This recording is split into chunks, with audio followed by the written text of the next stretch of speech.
दोस्तों, बिहार की जनता ने जेपी नड्डा का जोरदार विरोध किया और विरोध इस कदर था कि नड्डा को पीछे के दरवाजे से भागना पड़ा। विरोध किस लिए हो रहा है उस पर बात करेंगे, लेकिन पहले हम आपको कुछ तस्वीरें दिखा देते हैं। इस तस्वीर में आपको डिप्टी सीएम विजय सिन्हा नजर आ रहे होंगे, जो कि प्रदर्शनकारियों के बीच में पहुंचे हुए हैं, उन्हें समझाने बुझाने की कोशिश कर रहे हैं। वहीं दूसरी तरफ नित्यानंद राय हैं, जिन्हें अपनी गाड़ी से उतरकर पैदल भाजपा कार्यालय जाना पड़ा। अब इसके पीछे की पूरी कहानी जो है वो हम आपको बता देते हैं। दरअसल संविदा कर्मचारी बिहार में पिछले 28 दिनों से प्रदर्शन कर रहे हैं और जब उन्हें पता चला कि जेपी नड्डा बिहार पहुंच रहे हैं और वो चुनाव को लेकर के बड़ी बैठक करने वाले हैं, तो ऐसे में बिहार में जो कि भाजपा का कार्यालय है उसके बाहर हजारों की संख्या में संविदा कर्मचारी पहुंच गए और वहां बैठकर बकायदा धरना प्रदर्शन करने लगे। और ये प्रदर्शन इस कदर बढ़ गया कि जेपी नड्डा को पीछे के दरवाजे से गेस्ट हाउस भागना पड़ा और वहां पर जाकर के अपनी बैठक करनी पड़ी। बाद में जानकारी ये भी आई कि जिस गेस्ट हाउस में जेपी नड्डा बैठक कर रहे थे, प्रदर्शनकारियों को उस जगह की भी भनक लग चुकी थी और वहां पर भी प्रदर्शनकारी धीरे धीरे इकट्ठा होना शुरू हो गए और वहां पर भी बड़े प्रदर्शन की तैयारी थी। लेकिन ऐसे में जब नड्डा को इस बात की भनक लगी तो वो आनन फानन में दिल्ली के लिए रवाना हो गए। तमाम तस्वीरें सामने आ रही हैं, लेकिन आपको ये भी बता दें कि ये खबर आपको गोदी मीडिया के किसी भी चैनल पर देखने को नहीं मिलेगी। गोदी मीडिया पूरी तरीके से इस खबर को दबा चुका है। नड्डा बिहार पहुंचे थे, जो कि बिहार में विधानसभा चुनाव आ रहे हैं, तो उसको लेकर के तमाम रणनीति तैयार कर रहे हैं। नड्डा बिहार पहुंचते हैं और वैसे ही प्रदर्शन जो है वो शुरू हो जाता है।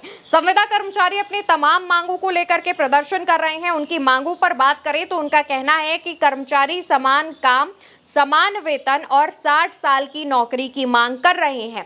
लगातार इसको लेकर प्रदर्शन हो रहा है और सरकार इनकी मांग नहीं सुन रही है। इसको लेकर तेजस्वी यादव भी पोस्ट करते हैं, लिखते हैं, बिहार में अचेत और बेसुध मुख्यमंत्री के नेतृत्व में प्रशासनिक अराजकता, जंगलराज और बदहाल विधि व्यवस्था का ये आलम है कि दिन रात जंगलराज का रोना रोने वाले दल बीजेपी के राष्ट्रीय अध्यक्ष जेपी नड्डा आज अपने ही प्रदेश पार्टी कार्यालय में प्रवेश नहीं कर सके और उन्हें गेस्ट हाउस भागना पड़ा। करीब 8,000 कर्मचारी प्रदर्शन कर रहे हैं। ये संविदा कर्मचारी हैं जिनकी नौकरी चली गई है और इस प्रदर्शन में जो लोग शामिल हैं जिनकी नौकरी नहीं भी गई थी, इस प्रदर्शन में आने के बाद उन्हें भी नौकरी से निकाल दिया गया है।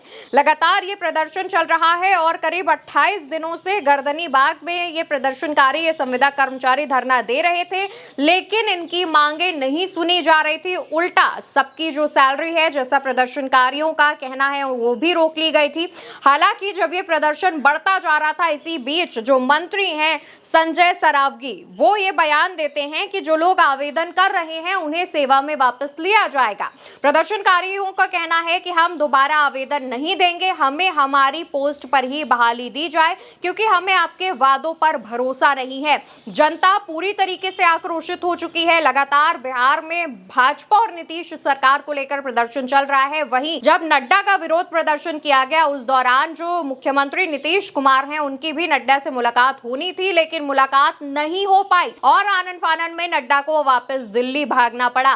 भाजपा के वरिष्ठ नेताओं में से नड्डा एक हैं। भाजपा के मौजूदा राष्ट्रीय अध्यक्ष भी हैं, क्योंकि नया राष्ट्रीय अध्यक्ष चुना नहीं गया है और ऐसे में नड्डा का विरोध ये बताता है कि बिहार की जनता में बीजेपी को लेकर कितना असंतोष है और आने वाले दिनों में बिहार में जो विधानसभा चुनाव होना है वो भाजपा, नीतीश और एनडीए के लिए काफी टेढ़ी खीर साबित हो सकता है और काफी ज्यादा जो मुश्किलें हैं वो आ सकती हैं। फिलहाल नड्डा का ये जो विरोध प्रदर्शन हुआ है उसको लेकर तमाम तस्वीरें सामने आ रही हैं, जहां पर पटना कार्यालय के बाहर खूब सारी जो भीड़ है वो इकट्ठा है और तमाम लोग यहां पर बैठे हुए हैं, धरना प्रदर्शन कर रहे हैं। और इस प्रदर्शन में तमाम मंत्रियों की, नेताओं की गाड़ियां भी फंस गई। ये वो भाजपा के मंत्री और नेता है जो नड्डा के साथ बैठक करने के लिए पहुंच रहे थे। इसके बाद आनन फानन में कुछ मंत्री तो अपनी गाड़ी से पैदल उतर कर गए हैं, लेकिन कुछ ऐसे हैं जिनकी गाड़ियां उस ट्रैफिक में फंसी रह गई, प्रदर्शनकारी के बीच फंसी रह गई।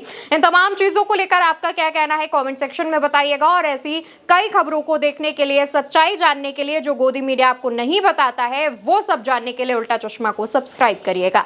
नमस्कार।